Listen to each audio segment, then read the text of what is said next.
Your cockatoo does something every single day that makes you pause and think, what was that? Maybe they bob their head like they're listening to music that isn't playing. Maybe they tap the cage bars in a rhythm that seems deliberate but leads nowhere. Maybe they hang upside down from a perch for no apparent reason, or stare at you from across the room with an intensity that makes you wonder if you should be concerned or flattered. You've called it weird, you've called it random, you've laughed, filmed it, shown someone, and moved on. And every single time, your cockatoo watched you laugh at a sentence they spent real energy constructing.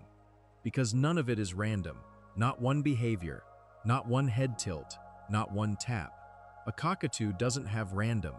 They have a communication system so detailed, so specific, and so constant that they are broadcasting meaning during every waking second of their life.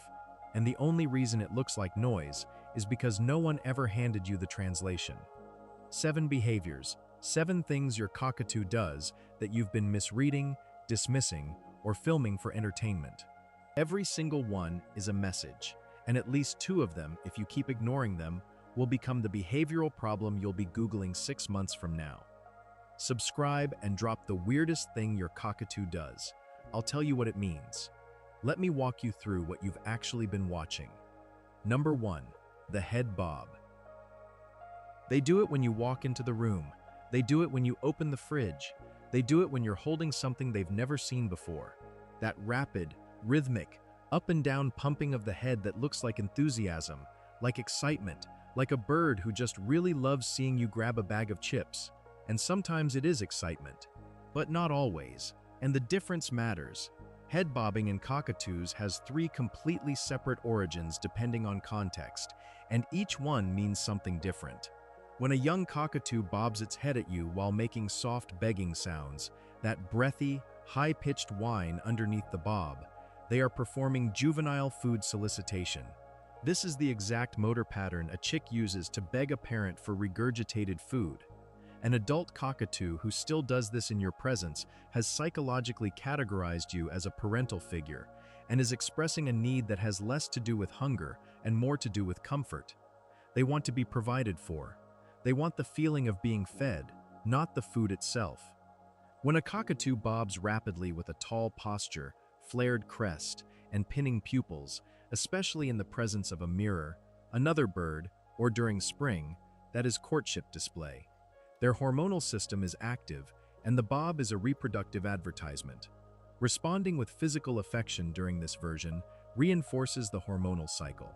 When a cockatoo bobs loosely, casually, with relaxed feathers and a body that looks playful rather than rigid, that is genuine excitement, arousal without agenda.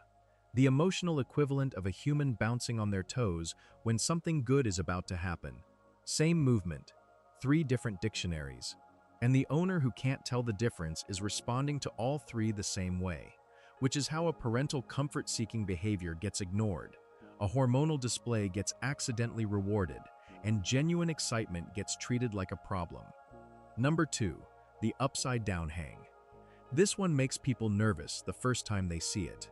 Your cockatoo grips the top bars of the cage, releases their feet and hangs, fully inverted, wings occasionally spread, sometimes swaying, sometimes completely still.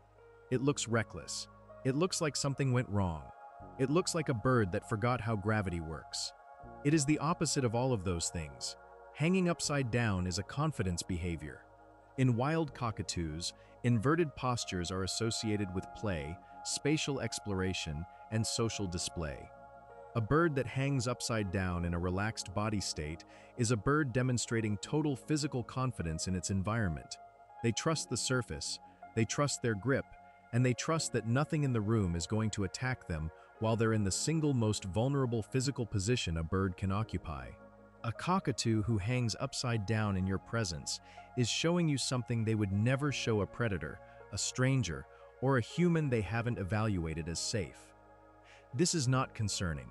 This is a bird saying, I am so comfortable in this space that I can turn my entire survival orientation upside down and not care.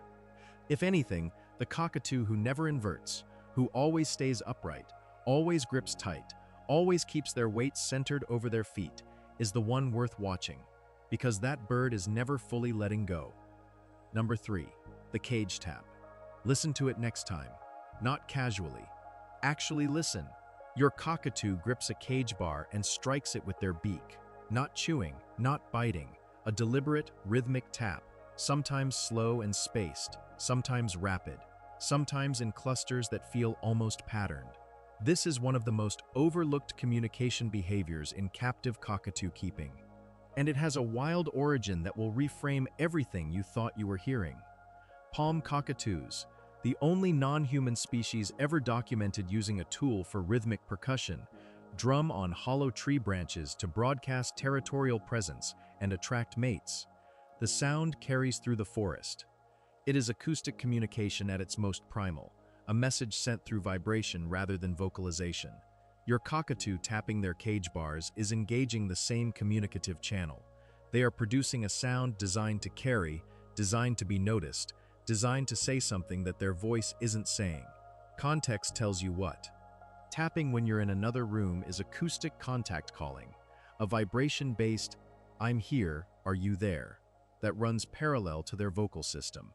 Tapping when you're nearby but not engaging is a bid for interaction, less urgent than a scream, more deliberate than a chirp. A request made at conversation volume instead of alarm volume. Tapping when nothing seems to prompt it, repeated at the same bar, the same rhythm, with a glazed or disconnected look. That edges towards stereotypic behavior and warrants the same attention you'd give any repetitive pattern that has lost its communicative purpose. The difference between a cockatoo sending a message and a cockatoo stuck in a loop lives in their eyes.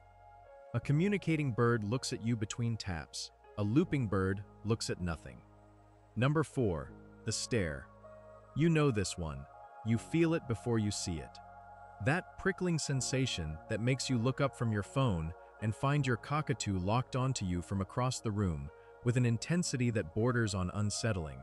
Not blinking, not moving, not vocalizing, just two eyes aimed at you like they're trying to read something written on the inside of your skull. Most owners laugh it off. Some find it creepy. Almost nobody asks what the cockatoo is actually doing. They are evaluating you.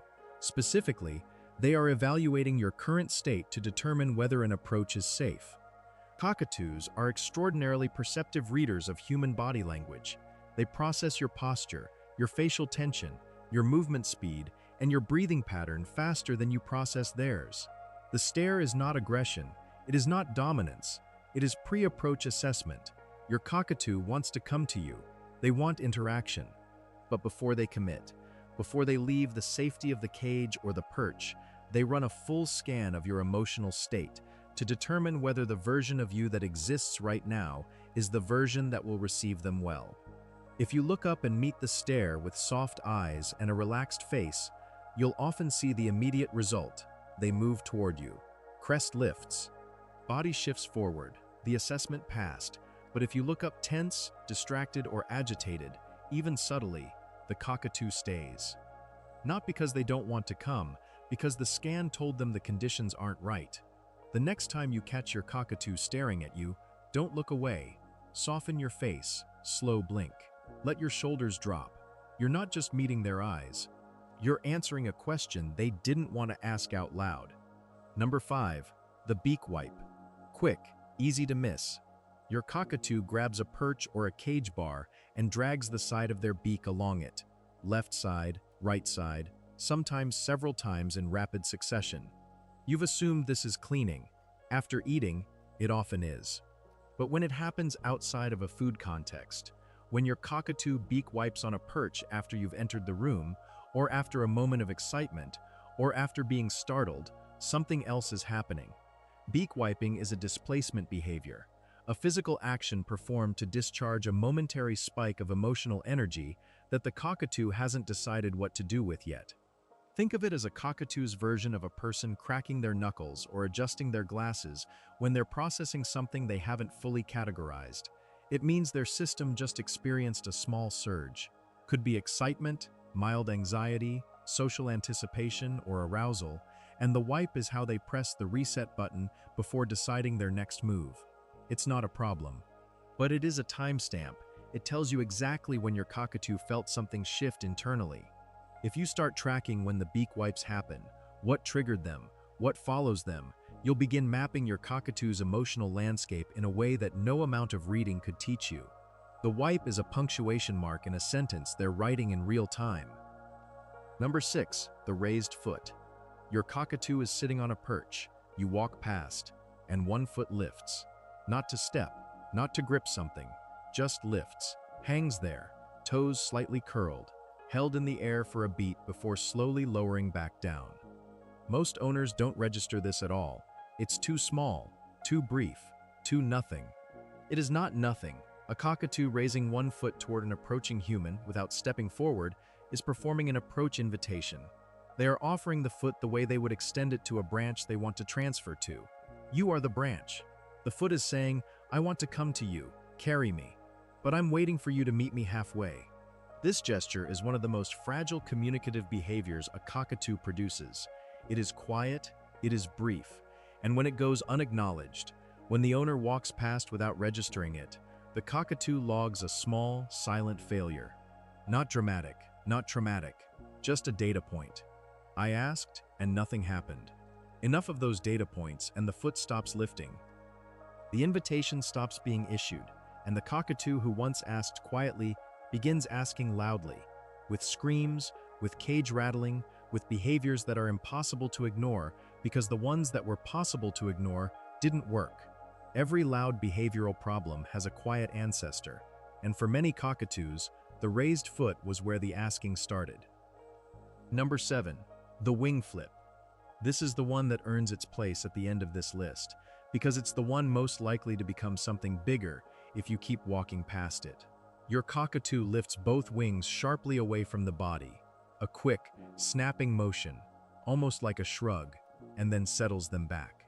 Sometimes once. Sometimes in rapid bursts, sometimes accompanied by a vocalization, sometimes completely silent. Wing flipping sits at the intersection of 3 different psychological states, and separating them requires watching what surrounds it. After a period of stillness or rest, a single controlled wing flip followed by a full body stretch and relaxed resettle is physical maintenance. The cockatoo equivalent of stretching after sitting too long. No emotional content, pure biomechanics. During a hormonal period, wing flipping paired with a rigid posture, pinning eyes, and a strutting walk is sexual display. Arousal channeled through the largest motor movement their body can make without flying. Respond to it with distance and redirection, not engagement. But wing flipping that occurs in sharp, repeated bursts, outside of stretching, outside of hormonal context, with tight feathers, a tense body, and no clear environmental trigger, is frustration signaling. Something in their psychological environment is unmet. Something is building pressure that has no outlet, and the wings are the pressure valve cracking before the system blows. This version of wing flipping is one of the last quiet behaviors a cockatoo produces before the frustration converts into screaming, biting, or plucking.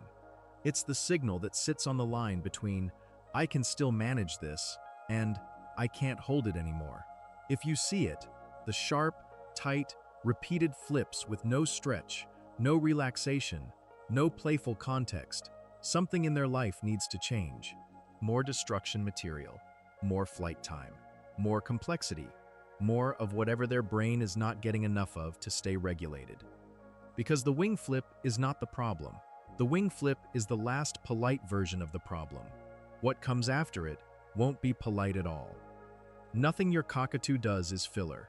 Nothing is background noise. Nothing is random and nothing is weird.